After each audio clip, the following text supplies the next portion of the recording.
My name's Dougal Thompson from The Economist. I'm one of a handful of economist people that are based out of Geneva, and my main job is the program director for the Economist's events business, and I also write the occasional blog article on natural resources and environment issues, sustainability issues in general. So when I saw the agenda for this meeting and the invitation from the host, I was very happy to come along and try and play a part in stimulating a discussion and a conversation, because my own personal experience, certainly the last 2 years at The Economist, we've organized a number of big cross-stakeholder summits on topics like the Arctic and forests, food security, and sort of country-focused summits as well. And one thing that has come through loud and clear from that experience is that the really big issues of our time are only going to be tackled through cross-stakeholder collaboration. And the reality is that the private sector and NGOs and the public sector and civic society as a whole are going to have to work together to crack the big issues and to deal with the strains on our fragile planet. And there's a number of them. You know what they are. Demographic strains.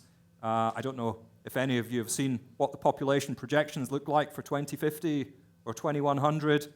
They're pretty scary, particularly in places like Nigeria. So the demographic strains, there's industrialization and urbanization strains, and basically how economic development changes the landscape. Brings me back to, I mentioned the Arctic a moment ago. The reason that we ran an Arctic summit in Oslo was because we were thinking, my goodness, with the economic development that is now going to take place in that part of the world as the ice melts, what risks does that pose to an extremely fragile and unique natural environment, and what could the consequences of rampant industrialization be for the world if people go gung-ho after oil, gas, and minerals in the Arctic?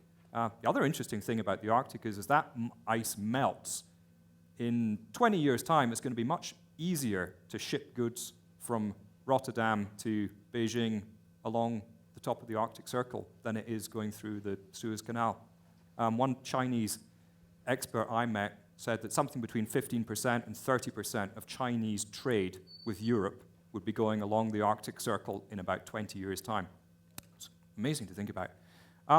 So, cross-stakeholder partnerships and collaboration is the only way that we're going to really accelerate progress in tackling these big issues. And in this conversation, we're going to talk specifically about environmental issues.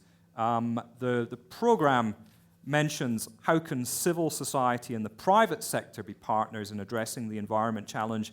As I've already hinted, my view is that there are more partners than that need to be involved. There's certainly governments need to be involved, consumers need to be involved.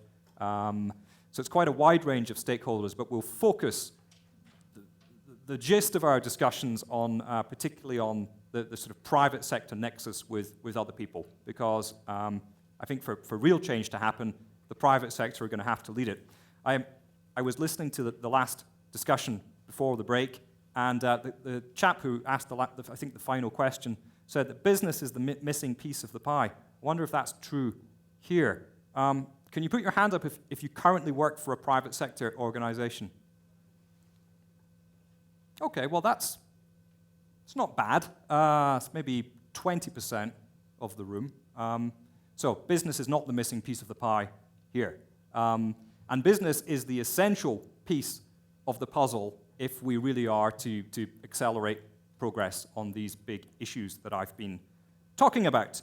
Okay, that's enough of a preamble from me. The format that we will follow is that we'll ask each of our invited guest speakers to take an opening question designed to bring out the main points of their argument, and then we'll open it up and we'll take your questions. And please start thinking now about the sort of questions that you would like answered, because we all want to get different things out of an event like this.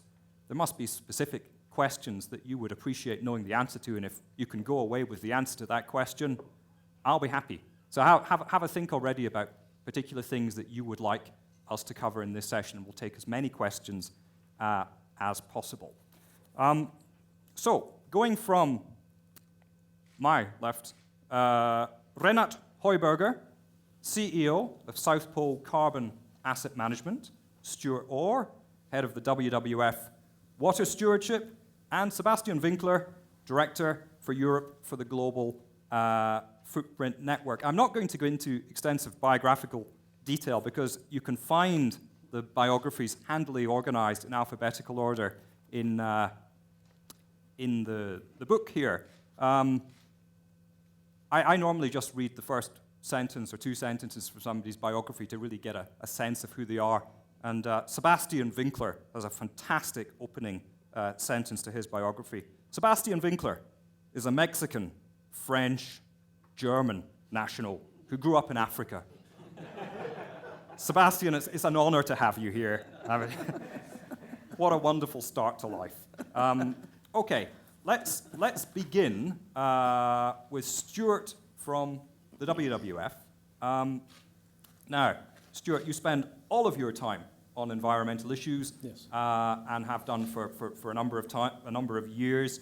Can you give us a sort of a sense of where we are now in terms of how seriously and the extent to which environmental issues are being taken by the business community? What are the changes that you see?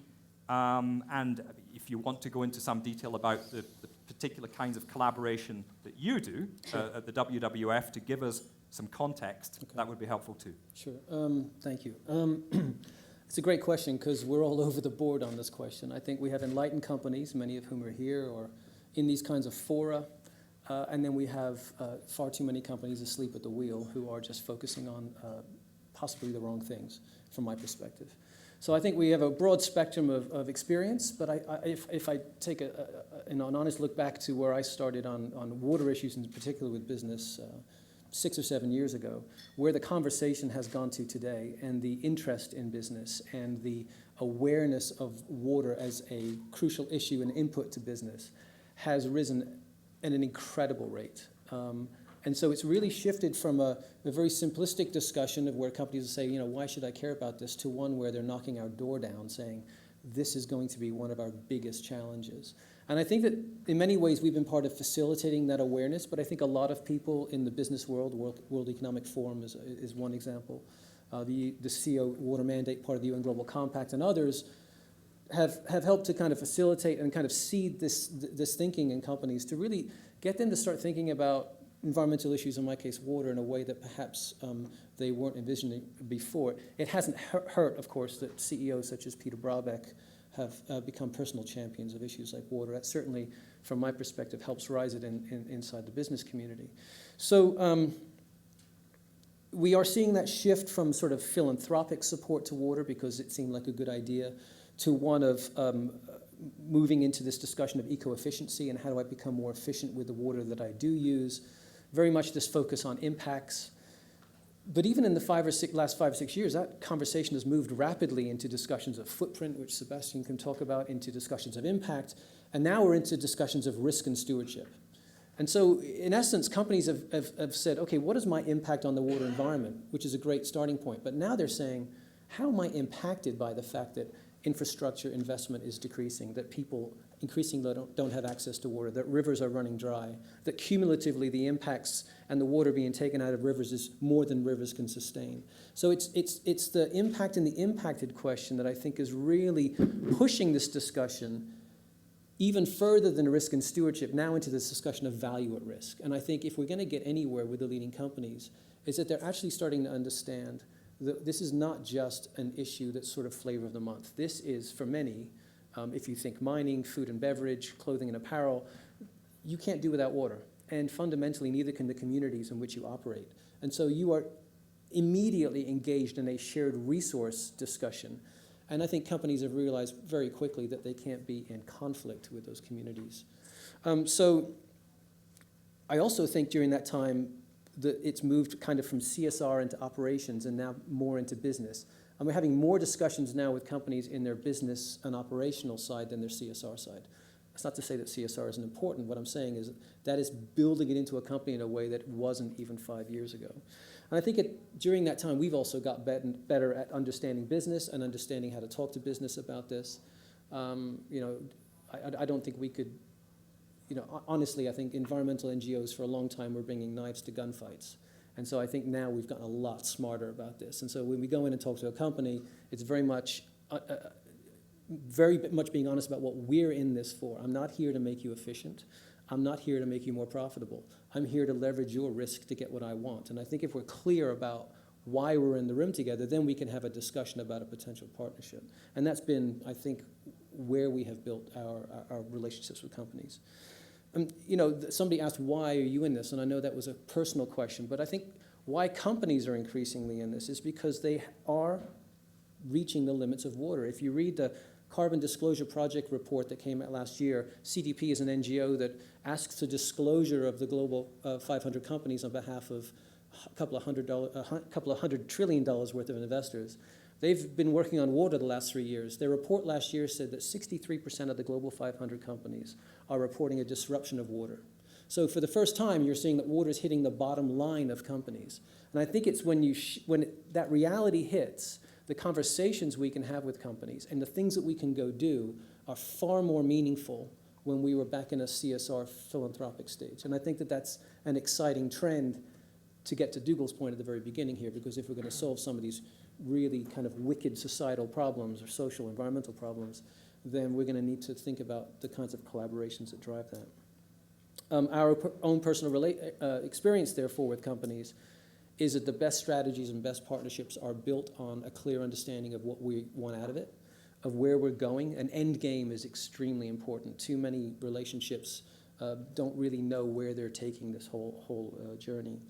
Knowing how it's mutually beneficial and knowing where it's not, and knowing, again, that we're not here to help them sell more product. That's not our job. McKinsey can do that for you. But again, I can't change the world one company at a time. So it's about choosing companies that are good for us. I think for many years we've been rather reactive to company attention. And we're now becoming very proactive. We're saying no, and we're saying, I want that company, and I want that company, because these are the ones that I feel together in the right places where we are mutually together, places of high biodiversity to us or rivers we care about, and places where companies operate. We may have a bigger bang for our buck, but I'm looking for multiplication. I want to know how, if by working with your company, I can not only change the sector, but I can start to talk to investors about what a good company looks like. So when an investor says to me, how do I know who to differentiate and who do I invest into, we're starting to have those conversations with CDP and UNEP-FI and the pension funds about how do we start ranking companies based on their stewardship response. And so that whole movement on water is moving so fast, and I think that, again, companies are coming in this. I know in the beginning of this whole discussion there was a question of greenwash has gone. I don't think greenwash has gone away yet. A lot of companies are jumping on the bandwagon. We're far away from getting rid of the greenwash. But we are starting to weed the companies out. And I think the opportunity costs are very important to us. I'd rather take less money from a company if I knew they were going to go further than just get myself bogged down in a very lucrative relationship that really wasn't going to get me where I want to go. So choosing who's willing to move is important. And I think it's also worth pointing out that some of our biggest success in achieving conservation outcomes, and by that I mean getting policies, laws, strengthening institutions, building the capacity of local water user associations, really working on allocation plans and building the structures that fundamentally are the things that protect the biodiversity we care about and the business continuity that you care about, has been with SMEs. Very much through either supply chains or actually because they're in the sharp end of this in the countries we care about. So I'm having one conversation with very big companies, and I'm having another conversation with companies in our priority river basins that are from those communities, are from that country, and can't move. And I think that that's an interesting discussion going down the road. Which are the companies that capture stewardship and which are the ones that deliver? But we can touch on that later. Okay, yeah, I would like to come back to water after we've done our initial questions. It's an emotive issue. It's a topical issue, as some of you will have been following the situation with the Nile Dam and the tensions that that's creating between Egypt and Ethiopia. So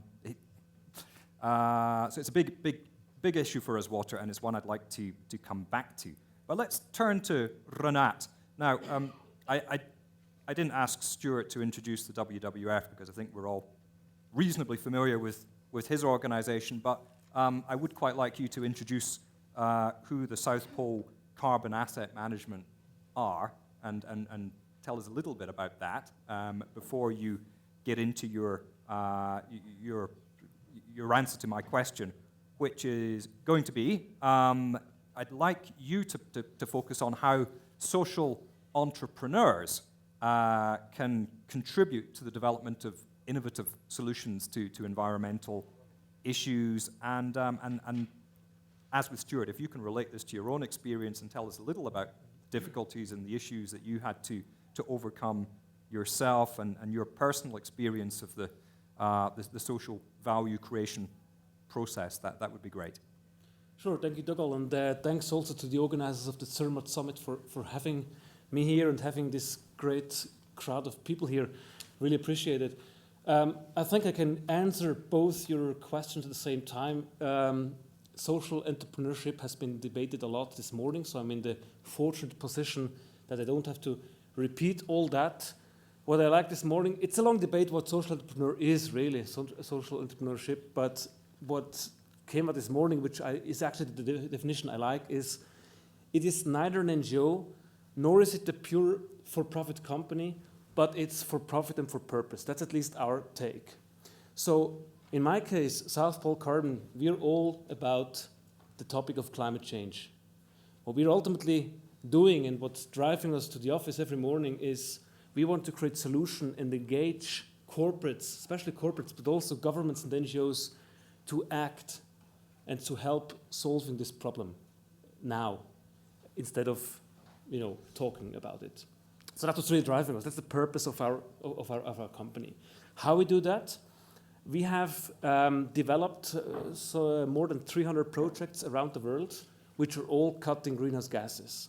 This is happening in all kinds of sectors, ranging from renewables, energy efficiency, but also projects that are community-based, such as cook stoves, giving access to clean cook stoves, and certainly a topic Stuart is interested in also, we are partnering with water purification organizations and companies which grant access to clean water to people, especially in Africa, but also in Asia. And so nice, but what's the business model around that? The business model is that we create benefits for corporates. We tell them, look, you can participate in one of our projects, and what we give you is a measured outcome.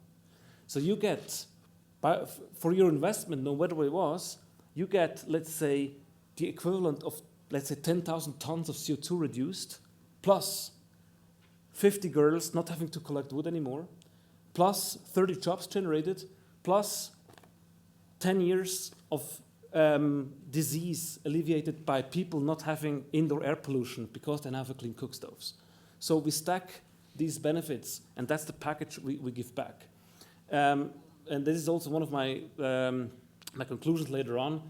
In my view, like shortcutting this now, talking about CSR, what I find very important is that we move from measuring input to measuring outcome. So I don't care how many dollars you spent. What I care about is what you achieved with whatever you spent. And that's a paradigm shift I find quite important in this segment.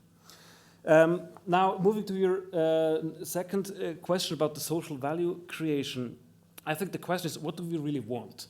I guess, like taking one step back, what we really want is to create the right incentives so that actions towards sustainable development are promoted and actions that go against sustainable development are discouraged.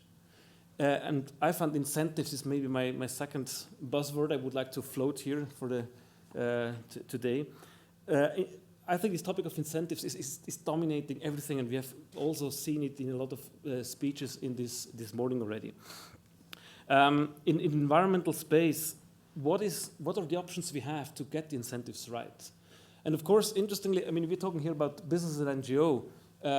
Governments haven't been mentioned. Let me just spend 1 minute to talk about that. Still, the most powerful ultimate incentive would be, and I'm maybe a dreamer here, but global regulations that actually internalize the external costs. Get that right, and markets will follow. Now, we will have certainly debates on that, why that's not going to work, why there's different hurdles on that path.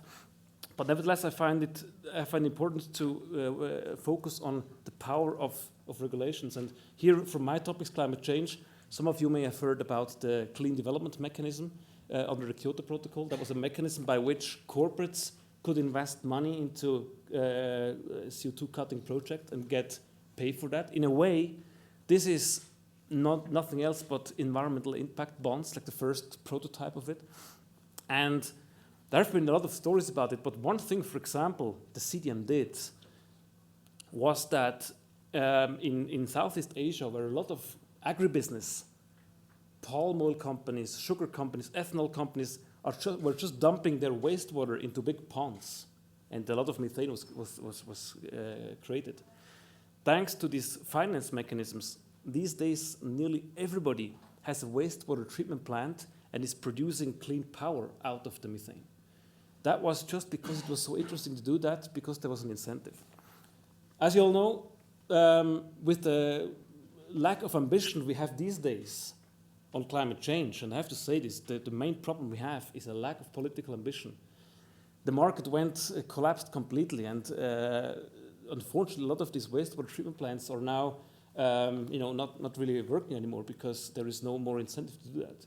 But my point is, the right regulation and the right price signal has really been transformative for that industry. Without any CSR activity, without anybody even believing in climate change, it was just done. And this is very powerful. So, but as I said, there are a lot of problems with government regulations. So, next question, how can we get companies to act even in absence of regulation, or if maybe a regulation is the end of the tunnel, but it's not there yet. Another interesting thing we heard this morning, which I personally find very, very exciting, was this example of the E-P&L, the environmental P&L. There's this big example of Puma that actually calculated the costs of its environmental footprint, and they came out, I have noted down the figure, with 124 million pounds in ecological footprint of Puma. Surprisingly enough, another interesting detail, 93% of that ecological footprint was in their supply chain. So interesting little side remarks, but in case we were in a situation where we could integrate environmental externalities into P&Ls, and we could, for instance, create a situation where there would be tax cuts for those companies who actually do that, or potentially even do it mandatory and put a price on that. Again, problem not maybe solved, but we have a big step. We'd have a big step towards solving that problem. Again, I have to say, it's still challenging, and it's always the question, right? Is the glass half full and half empty? And it's especially in crowds like this, it's always a little bit a thing. Which position should I take now? On the one hand, my heart says, of course, the glass is half full. We have all to run and make it happen. But just to give you one example, I was recently in a session at the World Economic Forum on impact investment, and the question was asked, so impact investment, there were people in the room managing funds of $500 million here and a few billions there.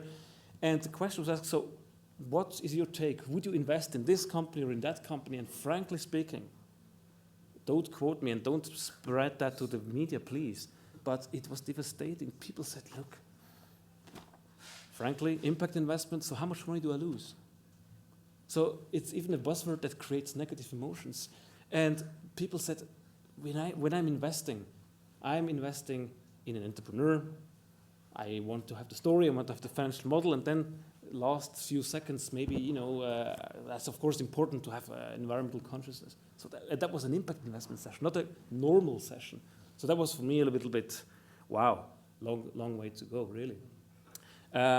So given that's also a long way to go, we now come to the third option, and this is now the other buzzword, CSR.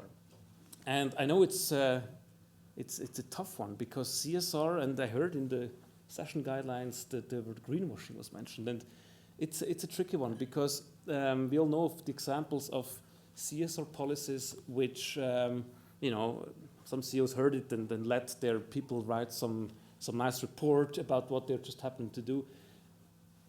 Difficult one, but I personally believe that here's really you mentioned it, you weed out the companies. I think that's exactly the important thing. I think there is two types of CSR. There is the greenwashing CSR, and there is the real CSR. I believe the greenwashing CR will not last for much longer. And one of the simple reasons is social media.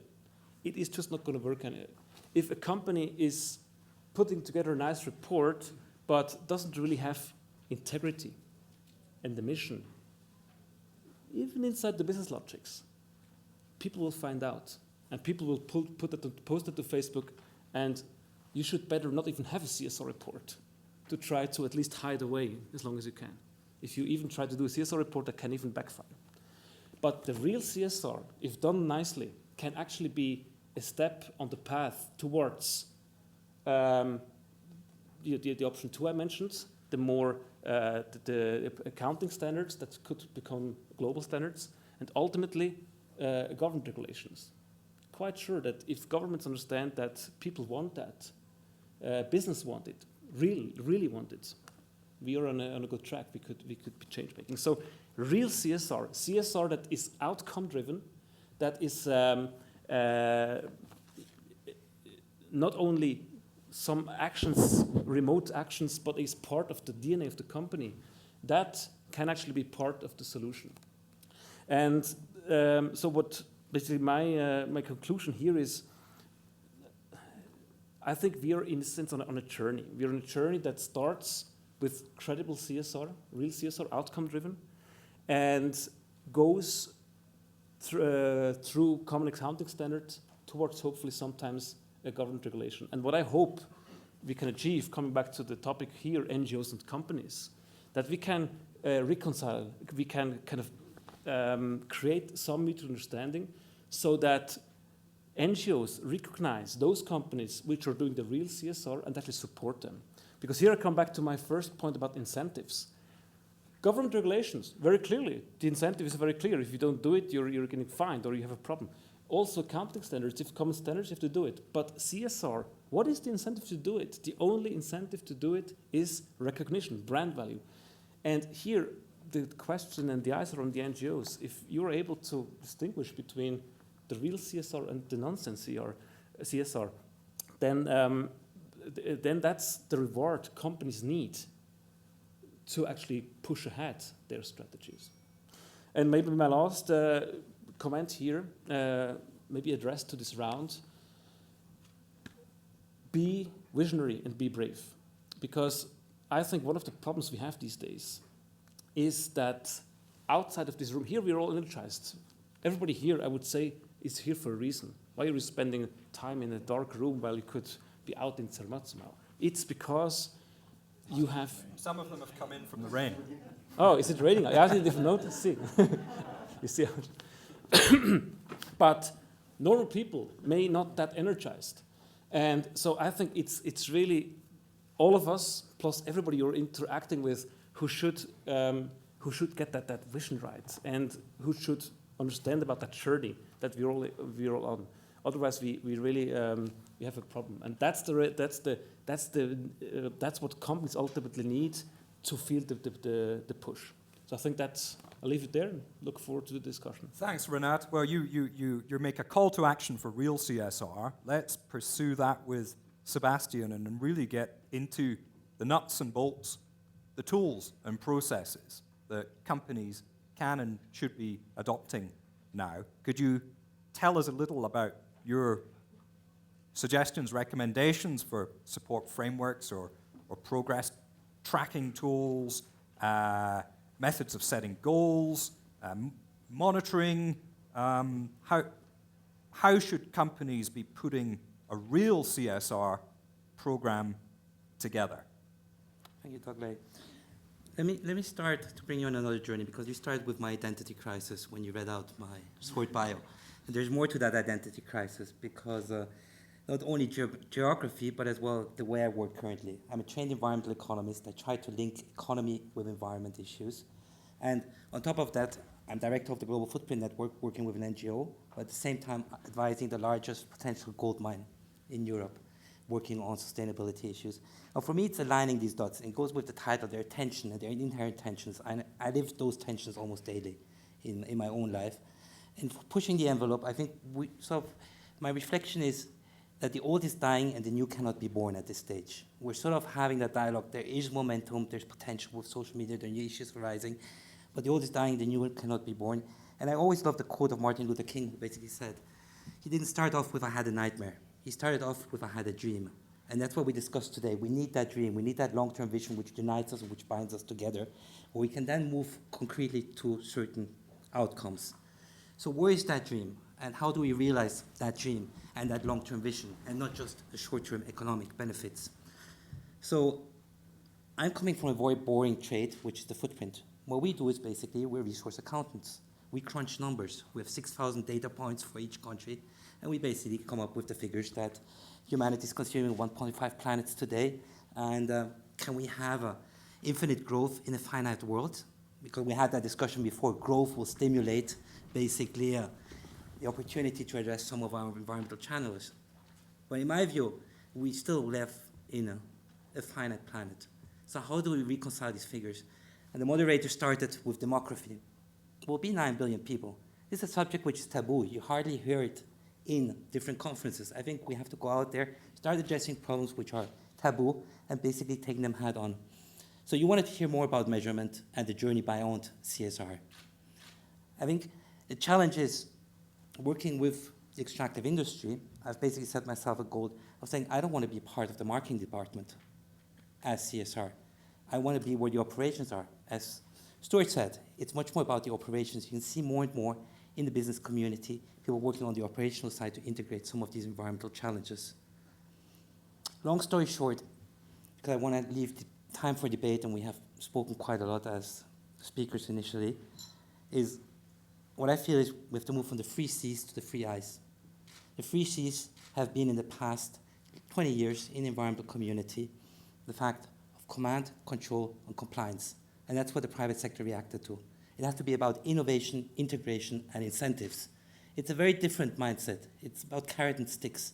It's basically how do you move from painting Armageddons to giving hope. Because I don't think we can pick people up on the street and basically saying it's about Armageddons. And that's where the environmental movement has been, to get traction from the private sector. And that's not a place where you pick up the private sector. It's basically designing that journey together. And in the morning we heard the sense of urgency. And I think that's another element which we have to take into our discussions. There's not much time left. And I've worked 12 years with the International Union for the Conservation of Nature, which is sort of the umbrella network of the environmental NGOs. The debate on private sector didn't start that long. 1997 was the first time the environment movement asked the union to look on how do we engage with the private sector. So I was supposed to draw up these guidelines of what are the terms of engagement. And I think we heard the reasons why we're not engaging, which is distrust. We heard it over and over. But what leads to that distrust, and how do we overcome that distrust? And I think there are two elements. We have to have the right to criticize each other, and we have to set objectives. We're coming from different spheres, and we have to have clear objectives so we are not frustrated at the end of the game. To conclude, because I felt the analysis this morning very nice of basically saying you can range the NGOs from your personal engagement with a church to basically a larger NGO. So it's not a united front, the NGOs, and I think there's a role for each NGO. You have those who are much advocacy, you have Quangos, you have Gongos, you have Bingos, you name them. But I would like to add an element to it of basically looking at the policy cycle and saying what NGO do you need for which time of the policy cycle. So you have policy formulation, where you have the advocacy NGOs who deal with the UN, but basically show the bracket, the text is in there, and it's a pretty boring job to basically lobby governments to get your decisions in the last sentence. But I think there was a breakthrough in Rio, and we have come a long way. because we have seen much more action from business community and local authorities.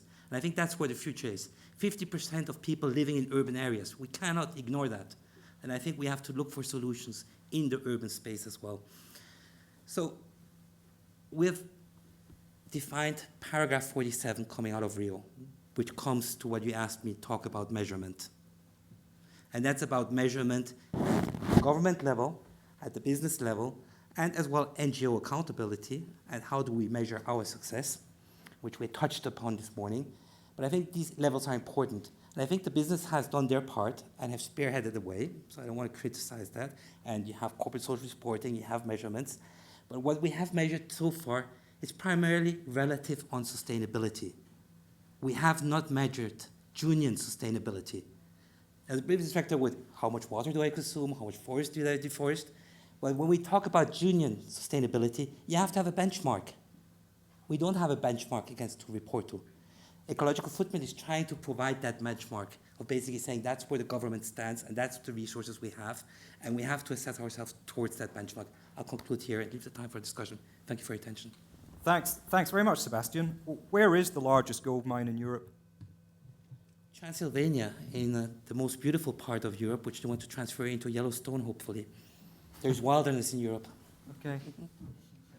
Right, I've got one more sort of pre-prepared question, and then we will go off-piste and start freestyling. My question is relating to the theme of this discussion, which is really around partnerships.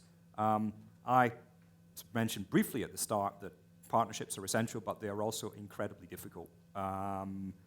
So I'm going to ask each of you to give us a few secrets of success, or a few do's and don'ts, or it could be what I know now about partnerships and collaborations that I wish I'd known 10 years ago, to basically try and bring to life the complexity of setting up, structuring partnerships, of aligning the goals and interests and skill sets of organizations that are, let's face it, sometimes fairly uneasy bedfellows. So linking this to your own personal experience, what are the do's and don'ts of a successful cross-stakeholder, public-private partnership? Stuart, let's start with you. That's an easy one.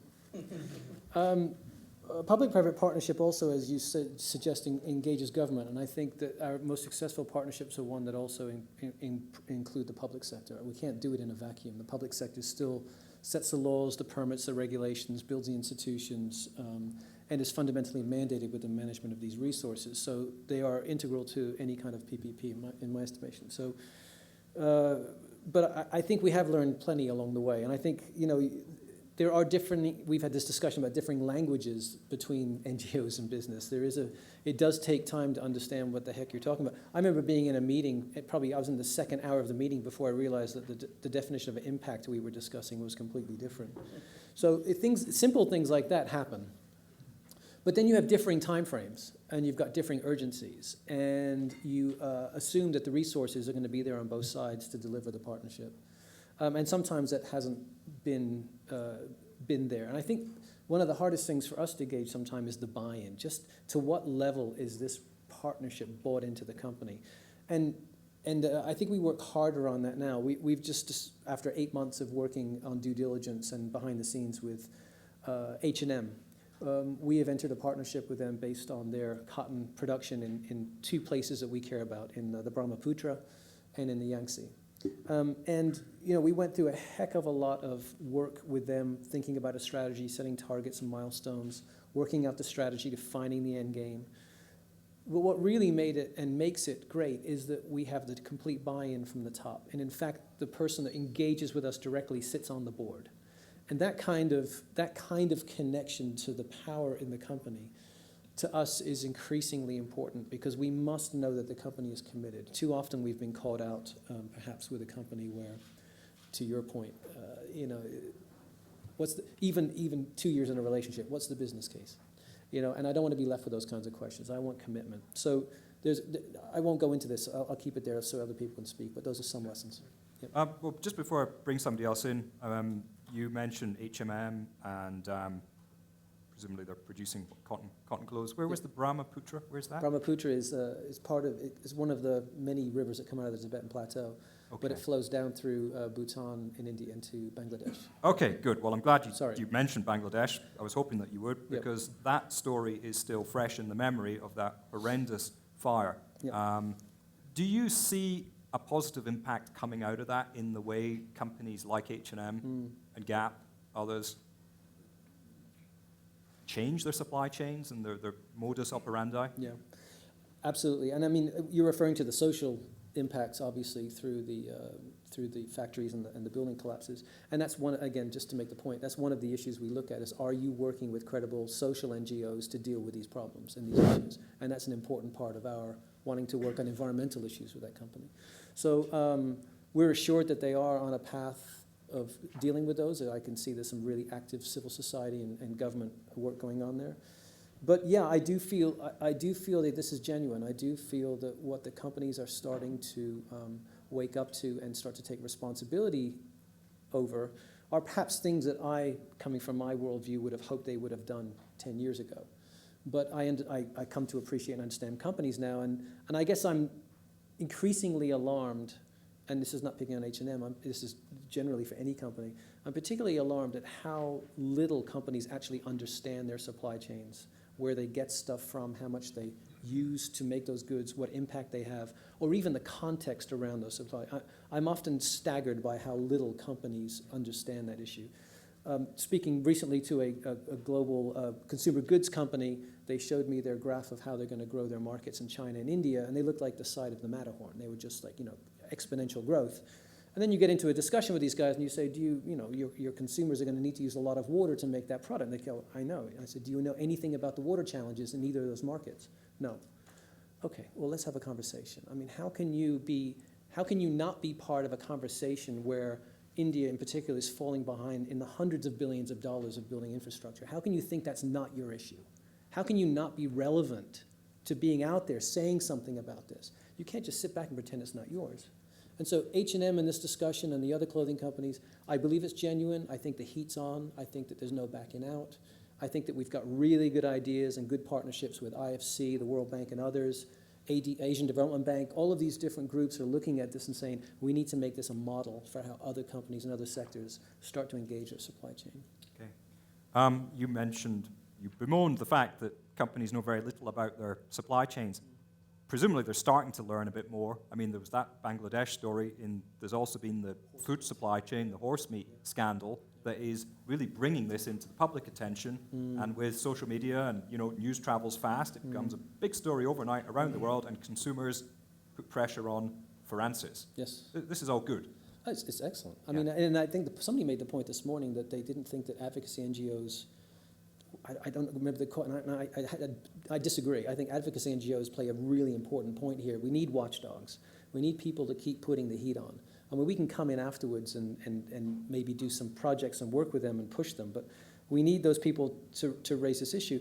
But, if you think about the trends in the next, 10, 15 years, the outsourcing of supply chains was de rigueur over the last 10 years. I think that's going to completely change. I think through the international commodity standards, which require that you know where you get your stuff from, and through things like the horse meat scandal, companies are going to have to start understanding their supply chains in ways that perhaps they never thought they did.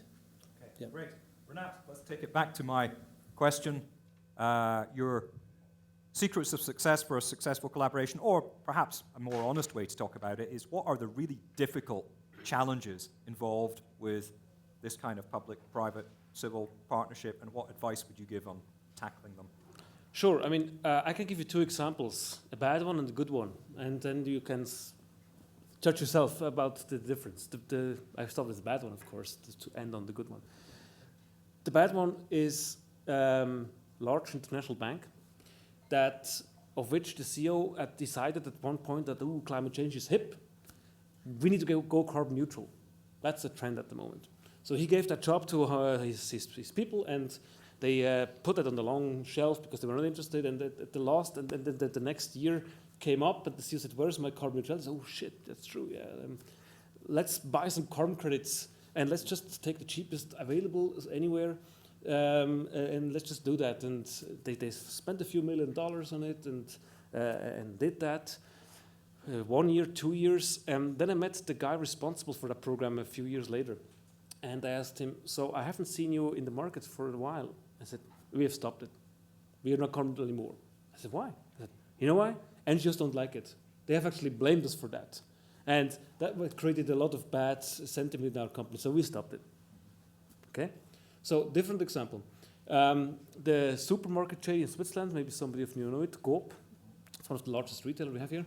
They have a long-standing partnership with WWF, by coincidence, and part of their, they have a name in being ecologically and socially conscious. So they have, they're part of the so-called climate savers group in WWF and have agreed with WWF to cut emissions, to be on a path. So every year they would reduce their emissions internally.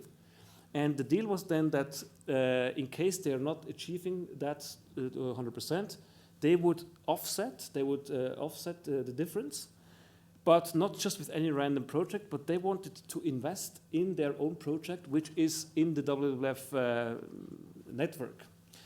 And so we got the mandate to actually create that project, and they said, here's another topic that relates, they said, we want this to happen in our supply chain, because we want that, we're not offsetting our emissions somewhere, but we want to use this at the same time to better understand the supply chains. So the topic they chose was flowers, fair trade flowers, that come from Kenya. And we now got the job to look in Kenya at the farm and surrounding the farm where the flower is coming from, how could you cut emissions right there? And we did a study and we found a few options. And in the end, we chose that efficient cook stove for the Maasai people around there would be the most efficient and most effective one. And Coop then invested some money to make that happen and cut emissions. So they are not only they have not only cut emissions, but they also created an entire storyline. And not surprisingly, this created a lot of feedback in the media. They won prizes, there was videos done, they were quoted everywhere, and they're completely happy and said, this is fantastic, this has increased the brand value by so much more than we actually paid for the whole thing. So you can judge yourself. What do you think, which is a good and the bad way of such a partnership? Okay. Sebastian, what would you add to that in terms of the lessons, solving the challenges that come from public-private partnerships? I want to go back to year plus 10. You had type 2 outcomes, which were basically public-private partnership. Nobody talks about them. You turn that into blue washing. For me, the question is, how do you scale up the good examples? Not each of them is great. And when we talk about business experience, we talk about best in class. But that's not good enough for the world we're living in today. We have to be much better in basically pushing the agenda. I think that's one of the challenges you have in relation to public-private partnerships is understanding from where you're coming from, understanding the expectations, and then as well, there's the public element. We're not just talking about the NGO and the business. My fear is that there are different mentalities depending on which government you operate, and you have to take those into account. The first session, we didn't go very much into how do we move a country up. I would have expected much more discussion, okay, could we do that with public-private partnership? Are there elements besides just the resource curve in working with some of the sectors to basically bring sustainable change in those countries? One last example which I want to mention of different cultures is the US vis-a-vis Europe. Because we're talking about supply chains, how do we change that? You have the Walmart example of basically saying, okay, you come up with a statement and they push the suppliers down the stream, basically saying, how do we change? Commission, the European Commission, is now a top-down approach coming up with environmental footprint, which will be legislation and mandatory. And basically saying companies have and shall adopt a new environmental footprint developed by the Commission. So you have two different cultures. One is bottom-up, top-down. And I'm not sure, I don't want to basically preach which one is the better one, but I think that's something which we should look carefully at. That's it. Okay. Right. I've got another question for all of you. Put your hand up if you've got children under the age of 18. Okay. Now, those people with their hands up, can you keep your hand up if you would be prepared to pay 50% more for a cotton T-shirt that had a demonstrable badge saying that it had a sustainable water footprint? Okay. What about if, put your hands up again, everybody, because you can all relate to this one. I want you to keep your hands up if you would be prepared to pay 50% more for a lasagna where you could trace the beef to a farm or a region.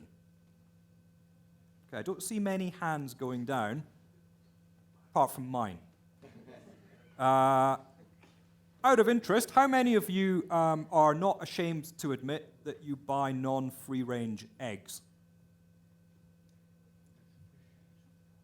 Yeah? Free-range eggs is where chickens run free. No. How many of you can admit that when I go to the supermarket, I don't buy the free-range eggs, I buy the cheaper eggs? I do. I also doubt that I would be prepared to pay 50% more for my cotton T-shirts for my kids, or that I would pay more for a Kuoni family holiday where everything was sustainably sourced and they work in conjunction with local communities. But that's just me. Hold on a second. So my question for you, and for anyone, Hold is on a second. what do we know about the premium that consumers are prepared to pay? So my thought is companies will address the environment challenge when it's profitable for them to do so. So what do we know about the price premium that people are prepared to pay? And that leads us to, in what circumstances is sustainability profitable for companies? Because surely that shines a light on where we should be going with this. Does anybody have a thought on? Yes, gentleman here. Yeah, I think there is one. If you could introduce yourself, that'd be great. Yeah, Thomas Camerata from South Pole Carbon. One famous example is in Germany when they liberalized the energy market, and actually people paying more for green electricity didn't happen so often, but I think where it really becomes a business case if you can offer the same product with a green tag at the same price. Then consumers really start to change, and it becomes, you can trigger consumers to change the supplier. And I think that's a very important element for... But it costs more to have that green tag. So how can you offer green tagged products at the same price? It doesn't cost more. It doesn't cost more. And there were a lot of companies in Germany delivering electricity with a green element. Okay, it doesn't. I mean, it costed more to produce. They had the same price for the consumer. It cost. They had to decide where do they spend their marketing money. Either they can enter new distribution channels or put their money there, or they can just say the product is green. Okay, Stuart, I know you wanted to come back in Are we off on piece this. now? Yes. We're off piece. Yes. Okay, good. Okay, a couple of things here. First of all, the idea that consumers and customers are the ones who are going to sort out the sustainability of companies is old. That's going out the door. Companies are going to have to get pre-competitive on sustainability, and the reason that they're doing these commodity roundtables and why H&M has made a pledge to be 100% better cotton by 2020 is not so they can pass on a higher premium to customers. It's because they recognize that if they don't do this, they won't have a supply chain of cotton in 15 years. So there is a clear business case for getting your ducks in a row from the products you buy and the way in which they're produced. And as I pertain to water, there's a clear business case from the fact that it's hitting the bottom line, that it's not an issue that they're looking to pass down. I speak to a lot of companies. None of them want to go down the labeling route to companies, really. One or two do, and believe me, even those are getting yelled at by other companies. They're doing this because they recognize that the world, let's go back to the 9th, we're going to add 3 billion people to this planet. 95% of those people are going to be born into infrastructurally poor environments, okay? How are you going to be a business in 10, 15, 20 years if you don't get your act together on what you grow, what you impact, and how you're impacted by those trends? You don't pass it on to the consumers, you get yourself sorted out. And so I think that is going to be a massive shift. The market's not going to solve all of this. It's not all going to be done through commodity standards. It's not all going to be done through labeling. Companies are going to have to embed this. They're going to have to suck up higher costs. You know, the cotton prices of a couple of years ago went haywire with poor monsoon rains in India and high demand. 40% spike in cotton prices. The companies had to absorb that cost. They couldn't pass it on to the consumer. So they're already starting to see the impacts of climate change and resource constraints onto their commodities. They want better control of them so they don't have that again, but they know they can't charge a premium for it. Okay, great. Now, let's have some questions from you guys. Good, the hands are going up. So we've got gentleman in the blue shirt, gentleman here, gentleman in a white shirt, gentleman there, and you, sir. We're going to come to all of you. And the lady over there. Right. It's my mission to squeeze you all in to this session. So let's take one question at a time. Very quickly, Mark Drull. The question I have is... Sorry. On the subject of the environment, there's been a massive storm in Geneva 10 minutes ago that destroyed tremendous part of plants, trees, everything. The ice balls are this size. Whoa. 10 minutes ago. Because we're in the environment. That's how crazy it's going. Yeah. My goodness. Okay, let's have our first question. So the question was... who are you, sir? Mark Drull. Hi, from the Girolai. I was up there a few minutes ago. My question is, in this conversation, there's a kind of discourse which is about the market sorting itself out and regulating. Do you think that will solve it? Is that all we need to do? Or is this something interim before society takes on different values and decides to stop certain things, as we stopped slavery and murder a few years ago? Mm-hmm. Renat? See, here I have two hearts in the breast, as it's in German. I don't know if that's an English expression. No, that just sounds grotesque in English. But you know what I mean. It's two souls, kind of. In a one. That's one better. Whatever, you know. On one side, I wish I could believe you, right? Yeah. I wish I could believe that the corporates are forward-thinking enough to sort it out themselves. I wish. I just don't see it happen yet. And simply also because who wants to be in business in 20 years when you can actually maximize the shareholder value right now and sell it off? Why would you care for 20 years? I think the rock we have ahead of us, the system, is really a difficult one to move. So I'm coming back to my journey. I think we should not mutually exclude the different things. Yes, we should, and I really appreciate WF's work on actually guiding these corporates to that direction. At the same time, I love NGOs who are policy advocates, because I believe ultimately with the right incentives, with the right market systems, the internalization of externalities, that's ultimately what has to be done. And the third option at the same time is, come back to again to it, the correct CSR. Okay. So I think it needs a combination of the three, because it's not going to work only with insightful companies. Okay, Mark, what's your own answer to that question? My answer is that I think we're on a continuum, that things like climate become issues that eventually society says enough and will regulate, but it's just how long and how fast, particularly when the responses we have are not solving the problem faster than it's getting worse. Mm-hmm. That's my sense. It's just a question of when. Okay. Next question, please. Carlos Braga, AMD. I found the panel very interesting, although I was reminded of the story of John Major visiting with Boris Yeltsin in the early 90s.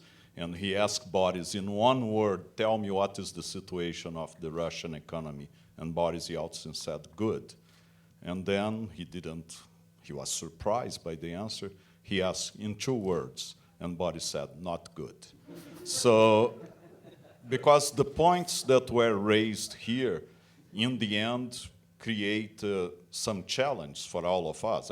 I think it was Mark who said that the happiest people are the ones that believe that the future is going to be terrible, but are trying to do something about it, even though chances are... So I can see that we have a bunch of happy people here. But if you agree for a moment that the interest rates are inevitably going to go significantly up in the next few years, it's inevitable. When? I don't know. If I knew, I had already retired. And if you believe that this immediately implies that people are going to discount the future much more dramatically, so where the incentive for action is going to come, even though we are seeing all the signs about the potential problems. And here, Stuart, it's a question for you specifically. You talked about global value chains. We do lots of work on this.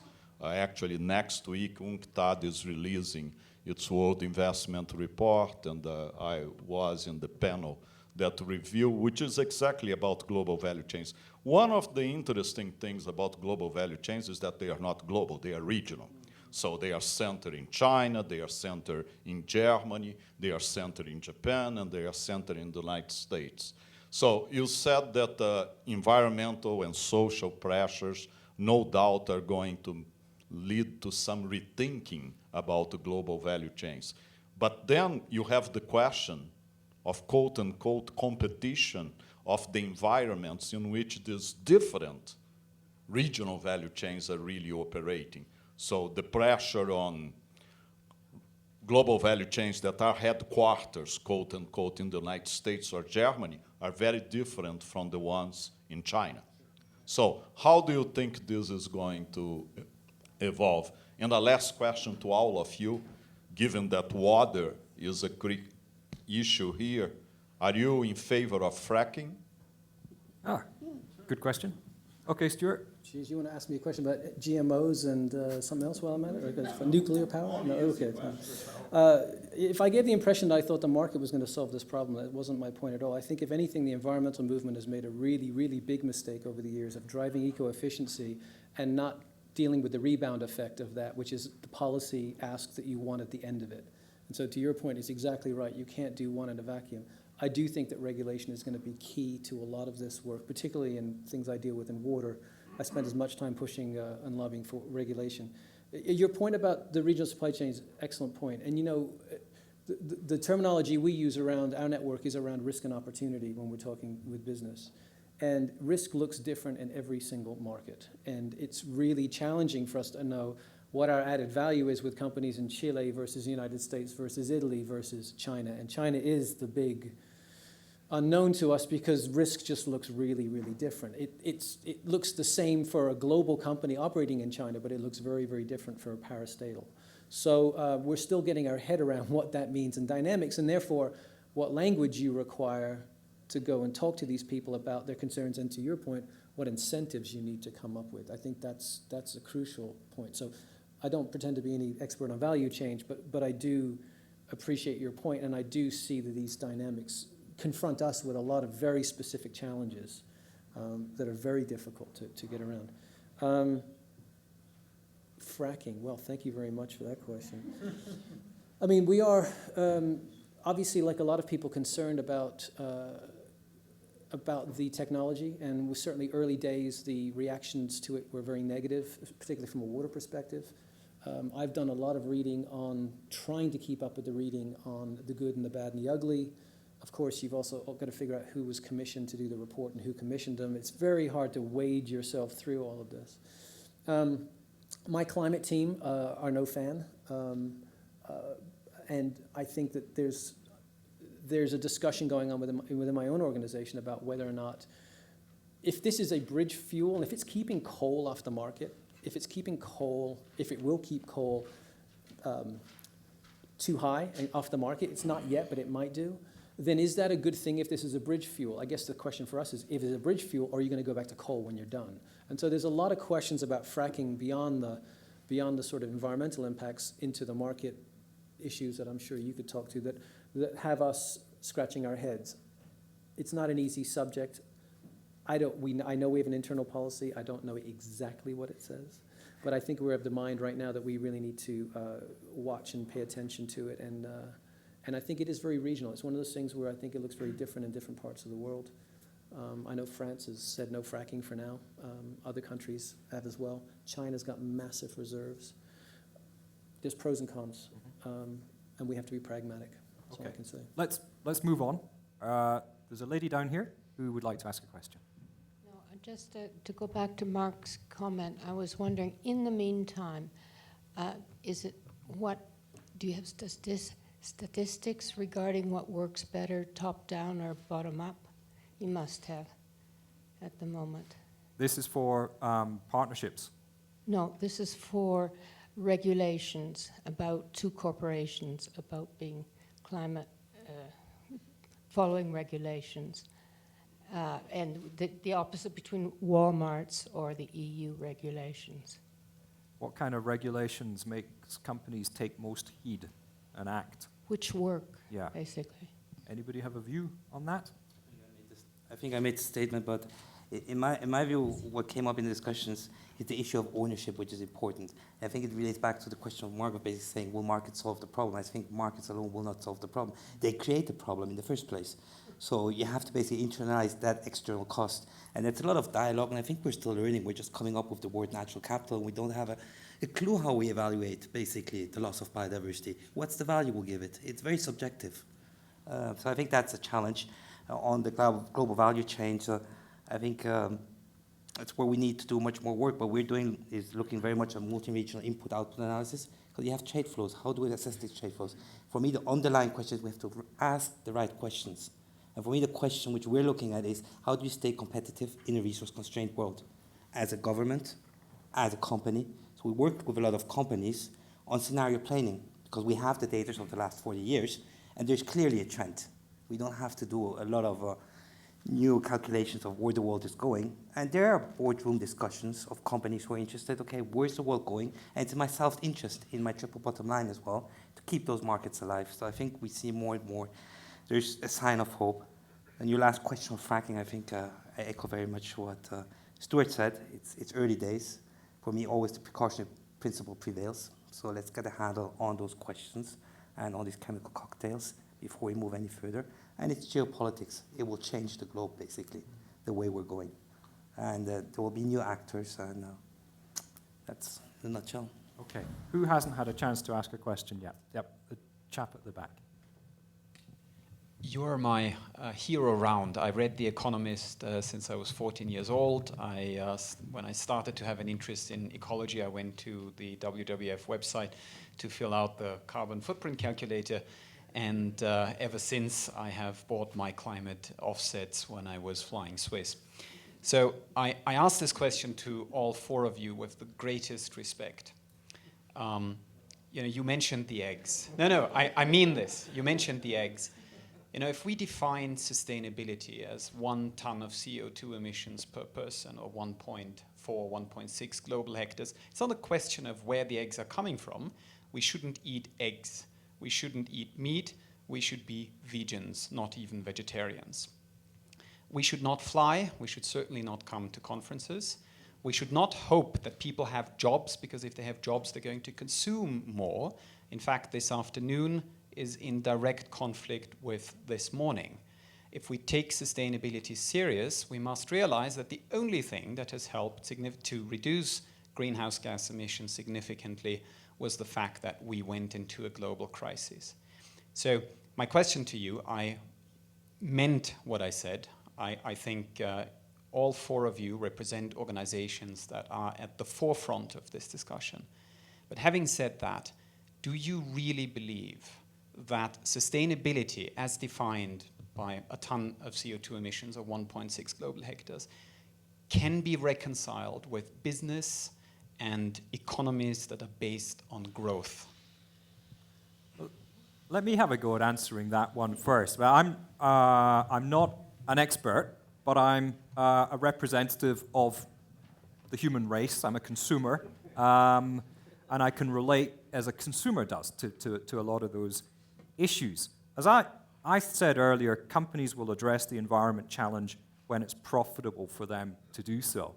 So I'm very curious in this question of when it's profitable for companies to act in a sustainable, environmental way. I would be delighted to vote for the product that had a green badge on it at the same price. So maybe that's the vision that I'm hoping that we can get to, that I can buy products, feel good about myself and the world, and at the same time, I'm not having to make trade-offs or, it's not cheap bringing up a family of 4, whatever you've got. I mean, if we can make it as easy as possible for consumers to take a leading role in buying ethical products with a sustainable environmental footprint, then for me, that's the way to go. Renat? Just shortly, I think the question is not can we reconcile this? It's the question. The point is we have to. We simply have no option. And I would not say this in any round other than this here, because frankly, if the global temperature is going to rise by 3, 4, 5 degrees, you can read all the scientific reports on what's going to happen. Then it's not going to be nice for our kids, for sure not. The problem is though, nobody wants to hear that. If you speak in a round other than this and say, we have to stop this because otherwise we're in rumbles, people say, come on, you're a party killer and you should not communicate that negative, nobody's listening. So, is that really your experience? Yes, absolutely. I recently posted a comment. Do you think young people aren't interested in these issues? Not even, again, this is just this round here. I would never say this in any other round. But not only are people not so interested, well, I have to start differently. Young people may be interested, but at the moment, there's a lot of people who are very outspoken about, that's all not true. Climate change doesn't happen. We're going to fix it. It's a trend. It's interesting. Try to post a comment in the Huffington Post, let's say, and advocate, let's say, for climate change, and see what the other commenters do. Yeah, I don't know. I don't know, Renat. For me, I'm going to interject here. For this is perhaps the first generation of young people that genuinely are aware of issues like recycling and waste and not throwing things away. You don't see that? Well, let me just finish. My point is here, just to get, because don't get me wrong here. I mean, I believe people ultimately understand it, but people don't want to get the sad story told to them all the time. They just don't want that. So my point here is, if we find ways to make it fun, to make it cool, to make it profitable, to protect the climate is something interesting. We, for instance, launched a credit card. Everything you buy is carbon neutral. We have artists and musicians who didn't even understand about the topic who think that's a cool credit card. So I think if we are able to tell the story differently, then we have a true chance of winning that communication debate. I think you've hit on something really important there. Stuart? Yeah, your points are excellent, and I think there is always been an inherent tension between the consumption and production kind of discussion, even within my organization, and it is hard to reconcile sometimes. I think in carbon, and I'll reflect on what it means in water, I think in carbon you're making an interesting point, but if we take things like the Clean Air Act in the United States, or what China's going through with air pollution, regulation came in that changed things for the better. Same with the Clean Water Act in the United States. What it did for clean water is phenomenal. Change can happen if we get the right signals from government. The problem is that we have abjectly failed to get global architecture on climate change, and I think that if we got it, or we got something, the investors would respond and the companies would respond. From a water perspective, you're not eating beef is not going to put water back in my river. So it's a production issue. I have to be in the river basin making sure that we keep enough water in for environmental flows, that the aquifer has enough water, that people get enough, and that we're being efficient with the water we use. So for different challenges, you need either a different lens about how you reconcile that. And I can see from a production side that also we can create value, we can create more with less inputs, we can tidy up the environment, we can have better management of those resources. So you need all of this stuff. I don't think one solution of us living an incredibly austere kind of Mennonite lifestyle is going to lead us to happiness. It's certainly not going to lead me to happiness. But I think that we have to do everything on the books. But I think that the signals question is a very, very crucial one. And again, I always find it really, really difficult to know how to talk to individuals about what they should do about their lifestyles. And I try to do as much as I can. I like you, I fall off the boat every once in a while. I'm sure we all do things I shouldn't do. It's really hard to know as an individual what is the right thing to do. And I think to your point, you can't beat people up with this one. We've learned that the hard way. We've really pushed that agenda for a long time and really gotten nowhere. You've got to find other ways in. Okay. Right, I want to squeeze in some more questions. So we've got 1, 2, that's great. We'll have time for both of those questions. Yeah. Do you have the microphone? Yeah. Yeah. I just want to make a point about the fact that I deeply disagree with the way you asked your questions earlier when asking how many people would be ready to pay 50% more for this or that. Mm-hmm. Because by doing that, you're putting yourself in a position that is, I would define, under the dictator of globalization. And I would want to explain for a minute. Some of the problems you're addressing are global problems. For example, water, electricity production, and such things cannot be treated today without a global approach. When you decide what you're eating today, you don't have to have a global answer. You can buy for your neighbors, and in the food industry, it is clear that a part of the answers are in coming back or transforming the globalization with more proximity business, for example. If we would have come back to ancient values basket, I'm just buying from what my neighbor is producing, we may not have been the beef problem and other equivalent problems. So for that reason, I disagree with the way you're asking the question, because by asking questions, sometimes you're giving certain answers and you are excluding true answers. I think that the key for globalization problems are very often in coming back to the right level of thinking and of values. This is democracy. My own values are my own democracy. Okay, well, let me respond to that. If I had the choice, I would buy only organic and bio products. I would buy from farmers' markets. But please, let's be pragmatic. If I buy a frozen lasagna from Findus or Bird's Eye or whoever it is, or Marks and Spencer's, I can get it for £2. If I go to the farmer's market, how much is it going to cost? £6, £7? We have to be realistic. Yes, I will pay a premium, but I'm not going to pay the kind of premium that that exists currently. But it's a great question to think about. You can eat lasagna anyway if you want.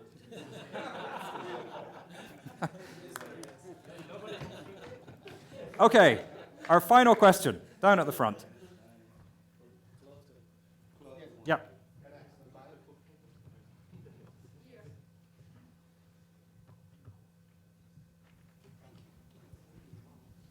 One observation and one question. Back to your point or your lamenting about the lack of echo that you get about global warming, etc., etc. I think, let me give you one working hypothesis why your message is not working.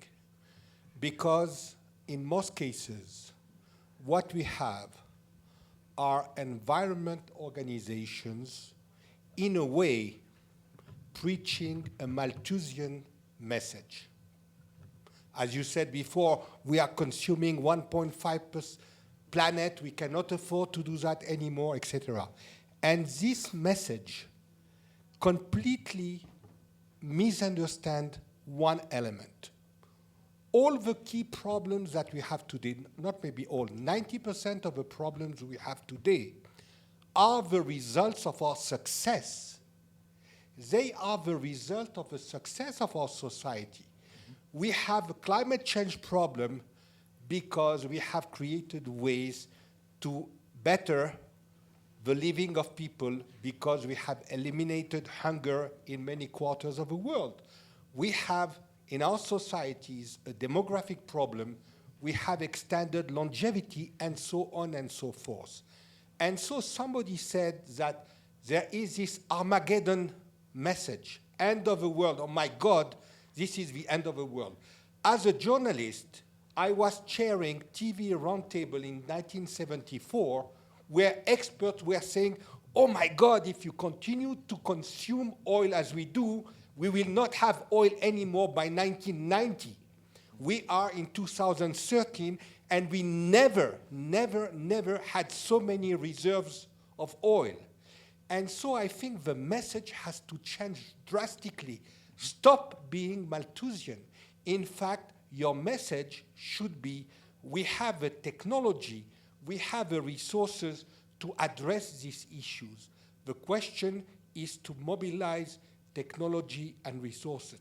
Stop the Malthusian message. This is my explanation to your, and when I say your problem, I'm talking about organization in general. Now I come to my question. Both of you have, in a way, lamented the lack of global architecture. One quote I had was, how to get companies to act in the absence of global regulations. I think it is a false assumption. You will not have global regulation. Look at the disaster of Rio +20. Look at the disaster of the Doha round. You will not have global regulation for the next 20 years. The kind of white elephant where you put 6,000 people in a Congress hall after 5 years of preparation and expect that you will get an agreement, this era was closed with the Uruguay round. You need to live with the reality of a new world. This kind of white elephant are just tourism promotion for the city hosting the convention. That's it.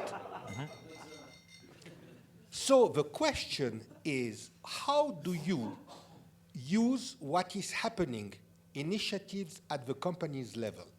Look, there is no climate change regulation in the US because the Congress, I guess, until during my lifetime, will not pass an act on climate change in the US, during my lifetime at least. But you see a number of states acting, and they are acting very decisively.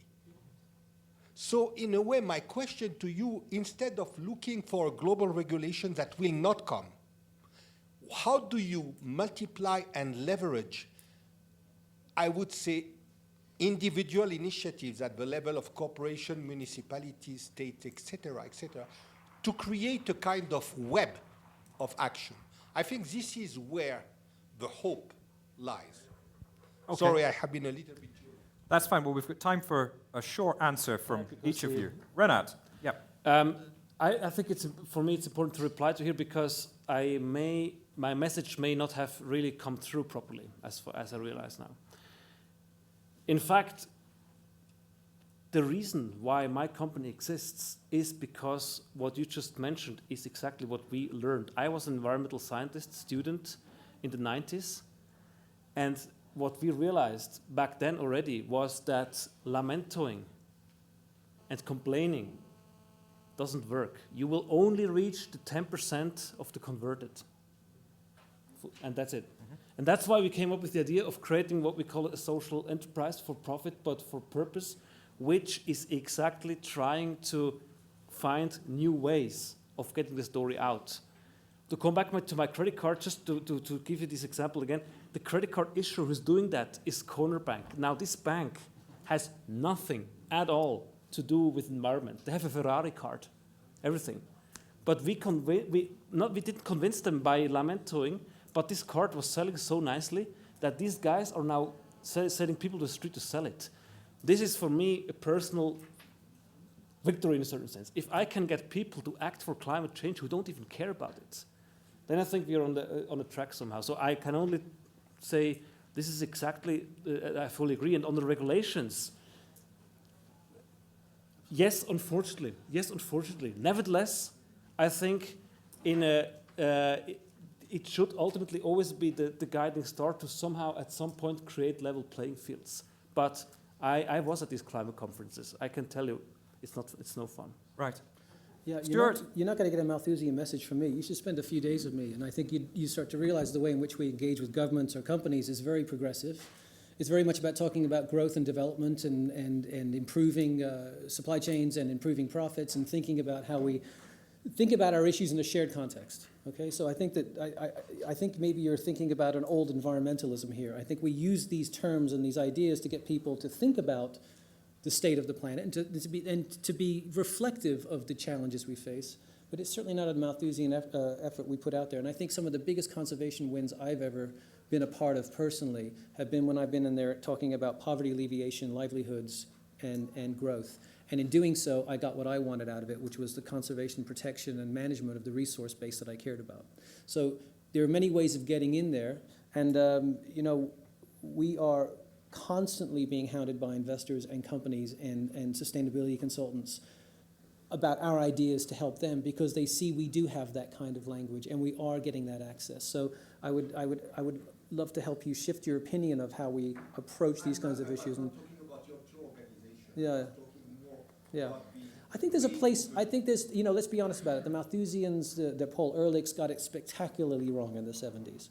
But I can honestly tell you this. If I take you to a river basin in Africa, there's only so much water that comes in and there's only so much water that comes out. There is a limit to that system. And so we can't get away from the fact that in some contexts, there absolutely is a limit to growth in these systems. And we do have to understand them and understand how much we can use and how much we can't. Stuart, I'm going to have to stop you there. Sebastian, a final word from you. 2 points, the elevator pitch. I think the concluding remarks from Claude were very fine. I got the discussion going again, and I refer to myself as Malthusian Ricardism. I'm not sure if that works, but I think there is an element of Malthusian, and I echo what Stuart says, that there are limits, and it's sad to see that in the Rio conclusions there is no reference to planetary boundaries at all. We still have a long way to go. Multilateralism is death. The death of environmentalism is all articles which have impacted my work and which we have to resurrect. For me, it was amazing to see Ecuador, after they have seen the ecological footprint charts, coming to Copenhagen as an Annex II country. So they didn't require commitment, but they saw from the charts it was in their self-interest. And I think that's the road we have to go with business, with NGOs, to have that shared common interest. Okay, great. Well, I was going to briefly wrap up, but actually Claude more or less summarized what I was going to say anyway, which was forget about bureaucracy and regulations. That's not what inspires companies to innovate. It's when they see market opportunities taking shape, and if NGOs can play a part in helping companies make money through being environmentally responsible, then that's when we will start to see real progress taking root. That's my view on that. And I loved what, I think it was Zermatt said, let's make a sad story a feel-good story. It's much more easy to convince people to buy anything when you're playing on that emotion compared to the doom and gloom and scaremongering. I don't know about you. I've learned a lot. I've really enjoyed that. Please stay in the room because we're going to have a concluding half-hour session just now, and give our panel a round of applause, please.